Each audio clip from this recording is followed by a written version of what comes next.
वर्षों से जाति का दंश झेल रहे अति पिछड़ा और दलितों ने 21वीं सदी में अपने पर को फैलाना शुरू ही किया था कि ब्राह्मणवादी और मनुवादी लोगों के सीने पे सांप लौटने लगा और उन्होंने सोचा कि इस पर को ज्यादा फैलने से पहले ही क्यों ना कतर के रख दिया जाए। जानते हैं, हाल का घटना उत्तर प्रदेश के इटावा का है।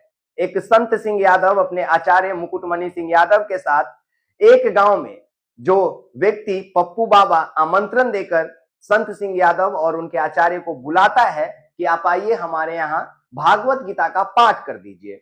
21 से 27 तारीख तक यह पाठ होने वाला था, लेकिन 21 तारीख के शाम को ही कुछ ऐसा हुआ जो नहीं होना चाहिए था। जैसे ही 21 तारीख को संत सिंह यादव और उनके आचार्य और उनका एक और सहायक कथा करने पहुंचते हैं, श्लोक और पहला पाठ हो जाता है, तो रात्रि के भोजन के दौरान क्या होता है कि अचानक उनसे पप्पू बाबा यह सवाल कर देते हैं संत सिंह यादव से कि आप कहाँ के रहने वाले हैं। तो वो बताते हैं कि पहले हम कानपुर में रहते थे, लेकिन अभी हम इटावा में रहते हैं। इटावा के रहने वाले आप हमें कह सकते हैं।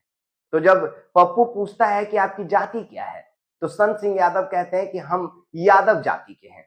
फिर क्या था, यादव मतलब कि पिछड़ा, यादव मतलब कि दलित, और सामने बैठा ब्राह्मण, उसके सीने पे जो आग लगी। उन्होंने संत सिंह यादव के चोटी को काटा, पूरे गांव के सामने बाल को आधा मुंडन किया, थूक चटवाया, नाक रगड़वाया और एक ब्राह्मण पंडिताइन से पेशाब करवा के संत सिंह यादव के शरीर के ऊपर छिड़क के उनका शुद्धिकरण किया।